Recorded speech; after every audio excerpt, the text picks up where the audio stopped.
Coming up on News Live at 5, live updates on Election Day polling. We'll have the latest. Plus, abortion access and transgender rights are on the ballot in New York this year. More about what New Yorkers are voting on. And are young Americans eager to head to the polls? News Live at 6 starts right now. This is CitrusTV News Live at 6, your campus news leader.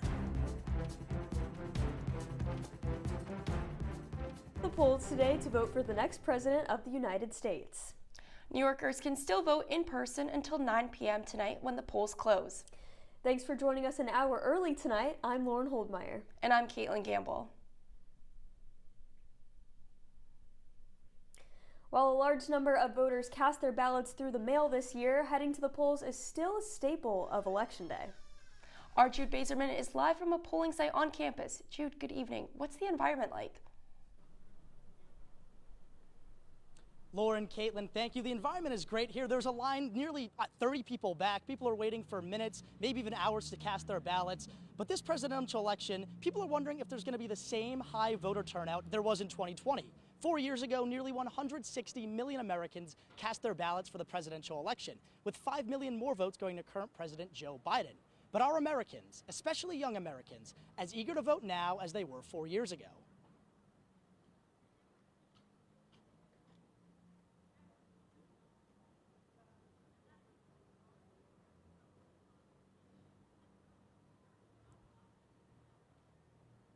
Lauren, Kaitlin, thank you so much. Again, the line is about 30 people back. People are waiting, again, for very long to vote, very eager to send their vote. Everyone I talked to, again, said that they were very eager to vote. No one ever, I think everyone was just very, very happy to get out. Everyone said that this election, there was a lot at stake, both in terms of what candidates they want to support and what policies are on the table. No matter what angle you take, no matter what politician you support, there's something on the line for everyone involved, and that's what the majority of people I talked to stressed outside of Huntington Hall. And even more so, this election continues to be very, very close. Jude, thank you so much for that coverage. An amendment to New York's Constitution that would ban discrimination based on things including gender identity and pregnancy outcomes. The Equal Rights Amendment, more commonly known as Proposition 1, would add language that says someone cannot be denied civil rights for a variety of new issues. Democratic leaders put the amendment on the ballot in hopes of boosting turnout from voters who are passionate about abortion. Early yesterday afternoon, an intruder gained access to one of Cayuga County's voting sites. Security footage of the incident was reviewed by law enforcement, including New York State Police and the Cayuga County Sheriff's Department. It was deemed no crime was committed. The intruder did not access the room where the election machines were kept, and no ballots or other election results were at the polling site at the time of the incident. The Cayuga County Board of Elections said that the intruder had no impact on tonight's election. Bath Village police arrested a man Friday for allegedly assaulting a stranger who was wearing a Trump 2024 hat. 60-year-old Robert Yacht punched the person several times in the mouth at a Top supermarket. The police say injuries include the victim's teeth being broken and leaving their mouth bloody. Yacht was charged with second-degree assault and criminal mischief. This is just one of multiple alleged politically motivated assaults over the past few weeks. A philanthropy event dedicated to bringing awareness to domestic violence occurred this past weekend. And one organization is stepping up to make a difference in a unique way. Our Cami Brimmer joins us at Alpha Chi Omega to share the importance of this event. Good evening, Cami. Thank you, Kaitlin and Lauren. This past weekend, Syracuse University's chapter Alpha Chi Omega hosted its philanthropy Walk a Mile in Her Heels, but with a fun twist. Participants walked, or I really should say ran a mile in high heels. This event is dedicated to bring awareness to domestic violence. I'm here at the Alpha Chi Omega House with VP of Philanthropy, Olivia Jackson. Olivia, I'm sure it's been a very lively weekend with running and planning the event. Can you give us a little bit of a rundown of what went into running the event and any challenges you may have faced, if any? Yeah, obviously planning an event like this, there was a ton of logistical things I had to work through in terms of marketing the event, getting word out about the event, and making sure that people signed up and showed up. Luckily, I planned an event very similar to this last spring, so I went in this semester with that experience under my belt, and I'm backed by an amazing chapter of talented and strong women who were helping me every step of the way. Well, that sounds awesome. You have such a supportive group of girls helping you out with this event. Now, I know you guys do plan to donate your proceeds to the Vera House. Can you expand a little bit more on your partnership and how has the collaboration helped brought awareness? Yes, so Alpha Chi Omega nationally recognizes domestic violence awareness as their philanthropy, and each AKO chapter across the country has their own domestic violence shelter that they work with. We've been working with the Vera House for years, and this partnership is extremely important to me and to the girls in this house, as we are able to see directly the work that the Vera House does in the SU community, the greater Central New York community, and what they do to combat domestic and sexual violence. Well, that sounds like a wonderful charity that you guys are donating to. And lastly, what do you hope for attendees and participants to hopefully take out of participating in this event? Yeah, so really the whole point of this event is to create conversations around these topics of domestic and sexual violence, especially due to how prominent these are on college campuses. So I really hope that everyone that showed up to the event is talking about these issues and raising awareness for the cause, as well as what the Vera House does for our community. Sounds great. Thank you so much for speaking with us, Kaitlin and Lauren. Back to you girls. Thank you, Cami. The Whitman School of Management announces this year's recipients of the Salzburg Industry Medallion Award. Among the award winners, 5 were given to Whitman undergraduates who were pursuing a supply chain management major. They are receiving scholarship grants for previously submitting management innovation ideas to the Supply Chain Advisory Board. This award highlights those who show leadership and transformation in their work. Syracuse University is celebrating Diwali Puja tonight at Hendricks Chapel. In 1 hour, the Hindu Students Association will gather to celebrate the Festival of Lights. The holiday symbolizes the triumph of light over darkness, good over evil, and knowledge over ignorance. Food will be served to attendees after the Puja celebration and is open to the public. National First Generation College Students Week is taking place now through this Friday. The celebration marks the anniversary of the Higher Education Act in 1965 being signed into law. Syracuse University says around 20% of its students identify as first gen. A poster exhibit will be on display in Byrd Library called Exploring the Syracuse First Gen Experience. Students are also invited to sign their class banner and shine. The full list of events can be found on SU's website. Well, Kaitlin, the weather once again is kind of throwing some curveballs at us. We've really been kind of transitioning from these colder days to these warmer days, back and forth, back and forth. I feel like it's a yo-yo. What's going on? Yeah, yesterday I felt like we woke up to frost. I saw while I was walking to my car, and this morning it was 70 degrees. I mean, I was wearing just a t-shirt to class. I think that's crazy that it's November. Yes, I was sweating on my way here wearing a jacket and pants, and yeah, it's November. What's going on? Our weather anchor Tyler Oldano joins us now with the latest. Lauren, I absolutely agree with you. What is going on? It feels like summer. It does not feel like fall right now. I'll tell you that much. It's 75 degrees outside. It should not be 75 degrees outside. It is November in Syracuse. Let's get that snow started. Come on, let's get that wonderful, beautiful fall chilly weather. I should not be wearing a short sleeve shirt. It is November. Tonight, though, temperatures around the area, we're seeing those kinds of high temperatures run roughly around Syracuse in total and around the rest of the upstate New York area as well. 73 in Fulton. Rome is sitting at 71. Cortland, one of the only places in the area that's breaking that 70 barrier, sitting at 69. Tonight, though, they're going to drop a little bit. Those skies are going to be a bit more overcast. We're going to be sitting at 58 here in Syracuse degrees. There's a slight chance of rain in the morning, but again, it's still going to be rather warm, all things considered, for November. As for what's coming up in the future, well, we'll have that for you later in the show, guys. Thank you, Tyler. A trooper has been suspended by the New York State Police without pay. This decision follows an investigation into Thomas Mashia's claims that he was shot and wounded last week. This took place while he was helping a motorist on Long Island Highway. The suspension was issued after officers searched his home yesterday as a part of the same review. Mashia was released from the hospital last Friday. The district attorney says they are investigating inconsistencies in his reporting of the shooting. This investigation is still ongoing. A man is dead after a shooting this morning in Syracuse. Police responded to the 300 block of West Taylor Street around 9 a.m. after reports of shootings with injuries. Officers at the scene found a male in his 20s suffering from multiple gunshot wounds to the chest. The man was taken to Upstate University Hospital where he died from the injuries. The identity of the man is not yet known. A Long Island assemblyman is proposing an amendment aimed at reforming animal seizure protocols. This comes after last weekend's seizure and euthanization of Peanut the squirrel. The amendment, named Peanut's Law Humane Animal Protection Act, would amend New York law to prevent incidents like what happened to Peanut and Fred the raccoon. The law would ensure humane treatment and due process for sanctuary animals in New York while strengthening animal rights.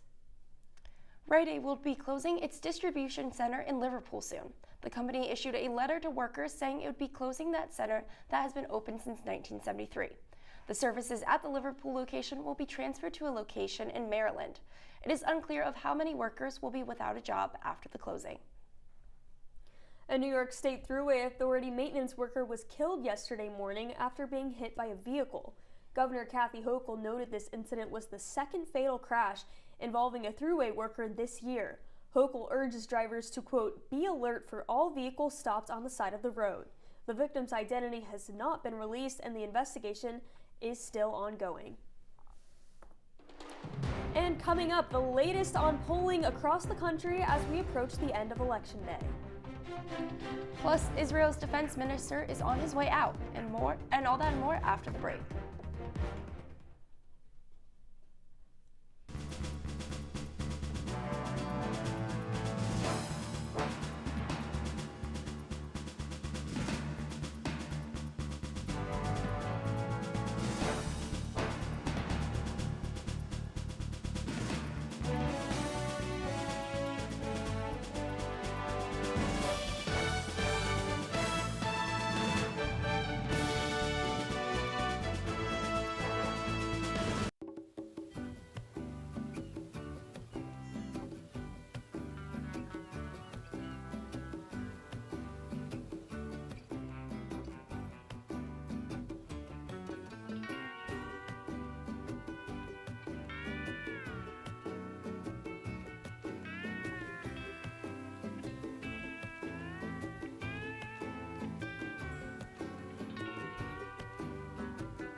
Meet Norm. He lives with anxiety, but with the help of this latest innovation from Be Normal, he can be normal, just like everyone else. With the swipe of a finger, you can project happiness, confidence, machismo. Why settle for being real when you can be normal?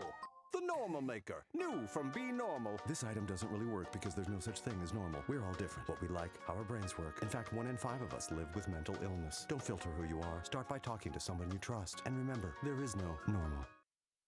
You're watching CitrusTV News live at 6 with Lauren Holdmeyer, Kaitlin Campbell, and Tyler Oldano.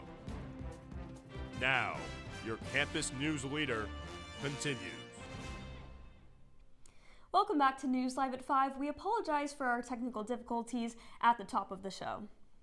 Our Jude Bazerman has new details on the students and residents voting at Syracuse University. And peace. Don't. I know with young people it's kind of like a drag to go vote, but I really do think a lot of people are excited to voice their opinions and be able to vote today. Only 11% of voters in the 2020 presidential election were younger than 30 years old, but many young people share the same passion to vote as older generations.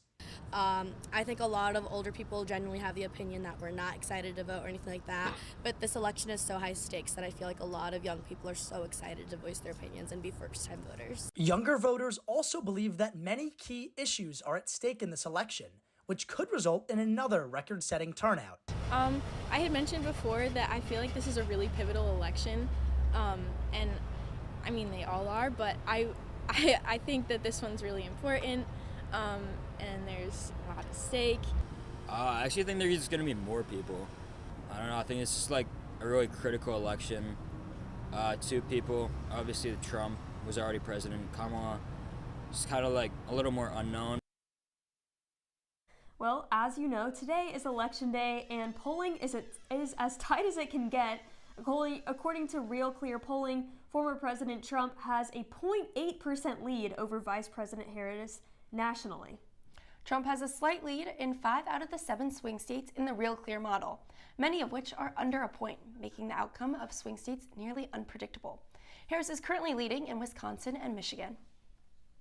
And in Georgia this morning, 2 polling places in Fulton County were temporarily evacuated after receiving bomb threats. The threats were soon deemed as non-credible, but the county is seeking an executive order to extend the hours of these polling places.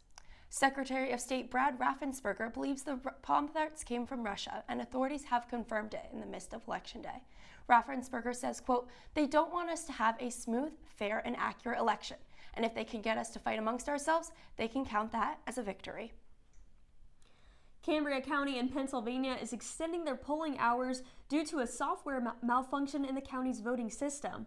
Voters say that the machines were unable to scan their ballots, and some precincts started using paper cast ballots in lockboxes to be scanned later, while others told voters to come by to vote later in the day. The Cambria County Board of Elections released a statement saying, quote, "This should not discourage voters from voting at the voting precincts," and quote, "No one should be turned away from voting at the polls they wish to cast their vote."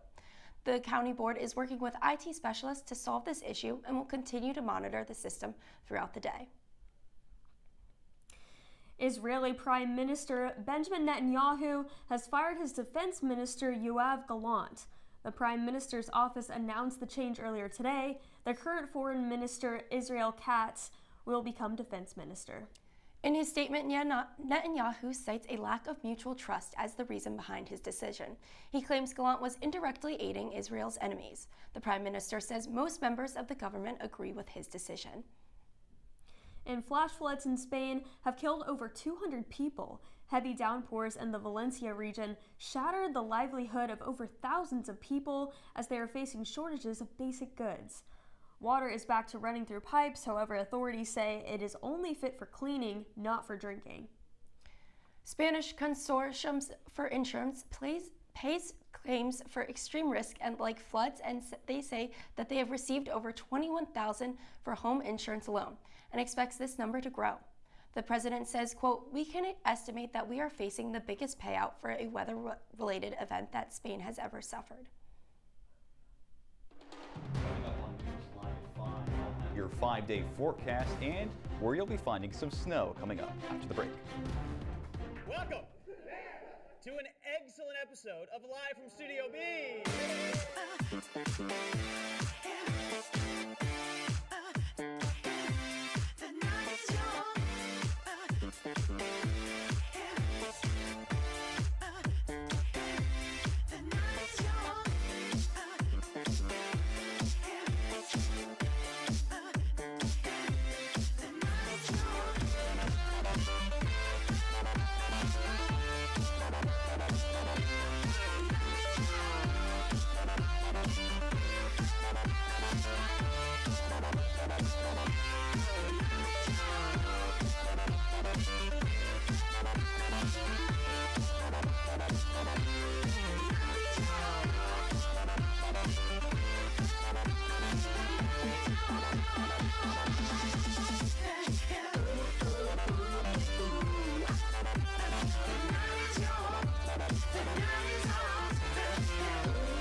From the CitrusTV Weather Center, this is SU's most accurate weather forecast. Welcome back to News 11 at 5. Let's take a look at our 5. It's here into their day forecast. Wednesday, going to be having some rain.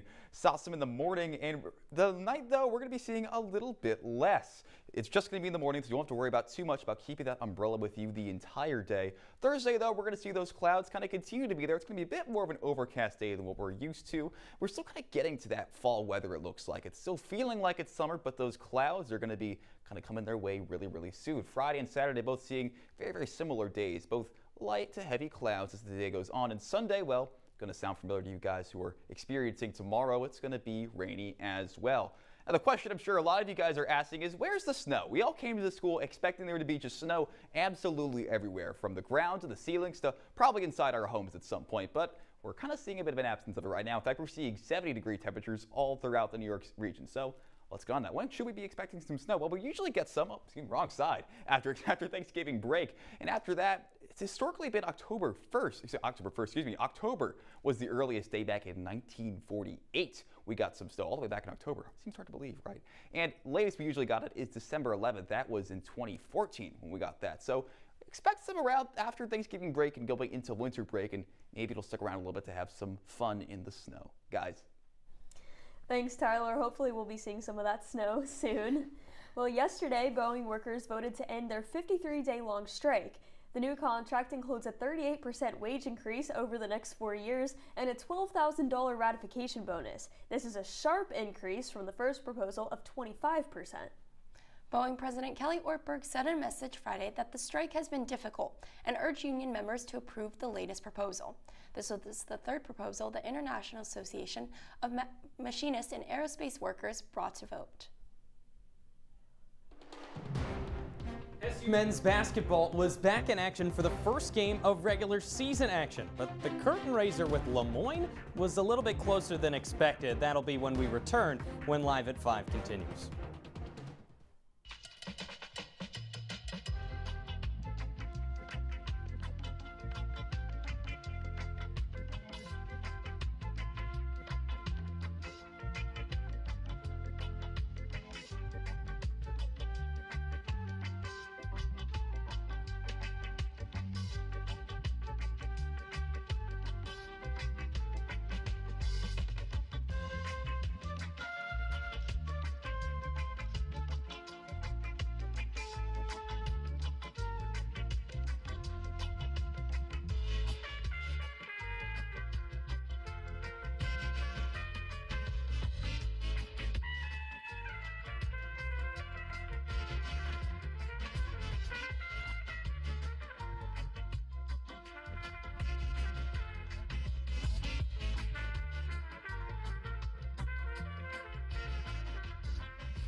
Women are bad with money.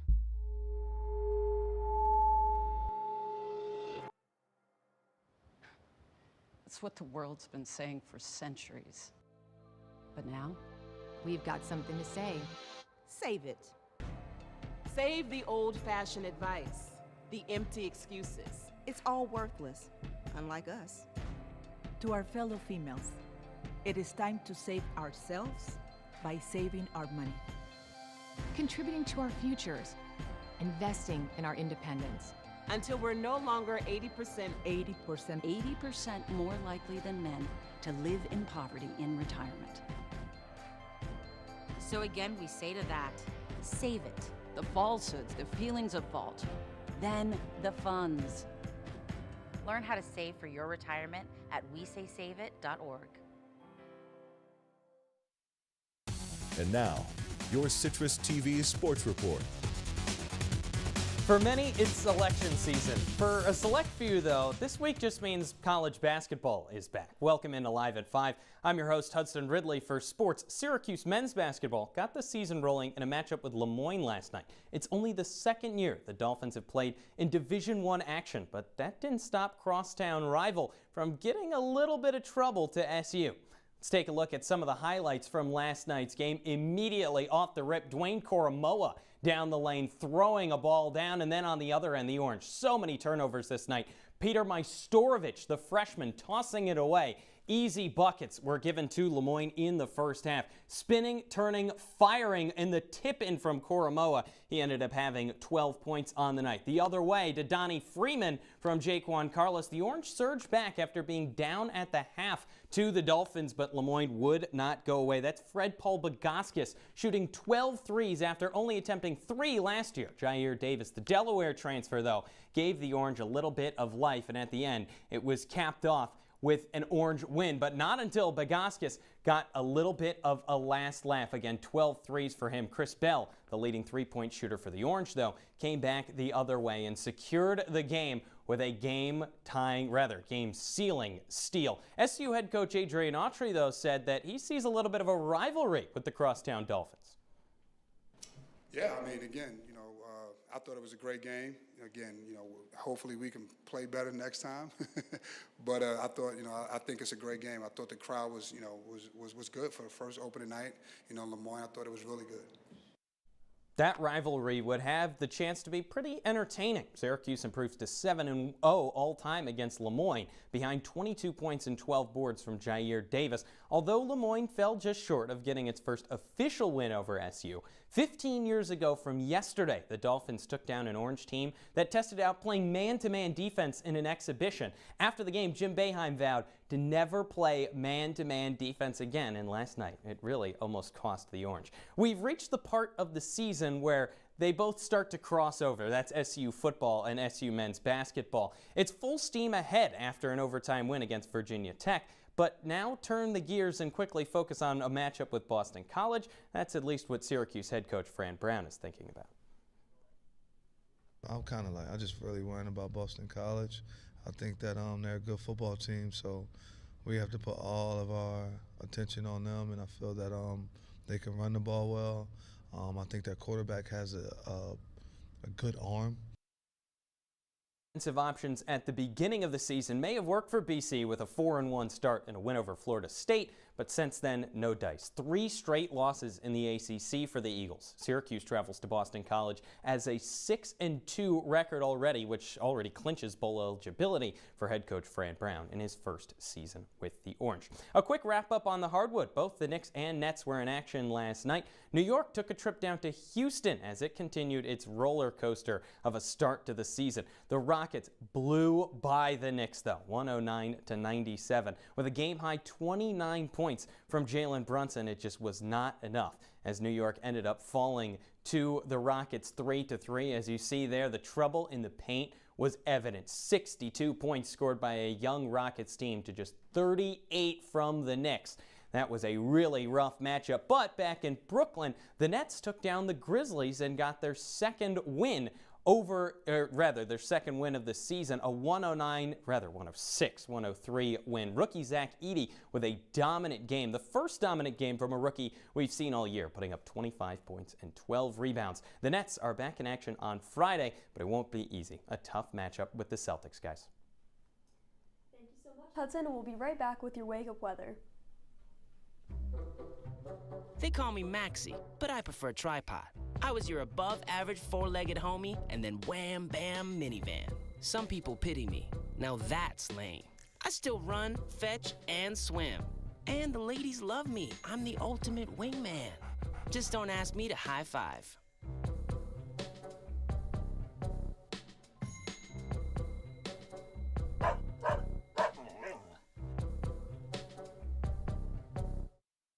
Jordan knows he shouldn't eat this entire bowl of nachos, but tonight he's earned that right, because a few hours ago in the middle of happy hour, he recognized a sign, not from the gods or a bolt of lightning, but from a double heart, a kissy face, and a fourth ha in ha ha ha. That's when Jordan knew he was buzzed. So when it was time to go, he got a ride home instead of driving. Be a legend like Jordan. Recognize your buzzed warning signs and get a ride home. Buzz driving is drunk driving.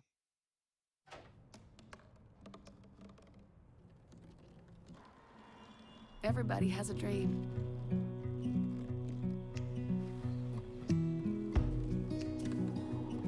Mine was to see the ocean. And with a little help, I made it.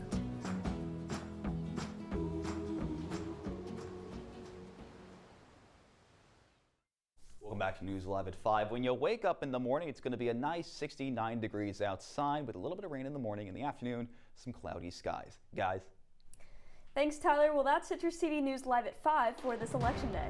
Don't forget you can follow us on X and Instagram at Citrus TV News. Now for the entire Citrus TV News team, I'm Kaitlin Campbell. And I'm Lauren Holdmeyer. Make sure to tune in at 9 for our full election night coverage.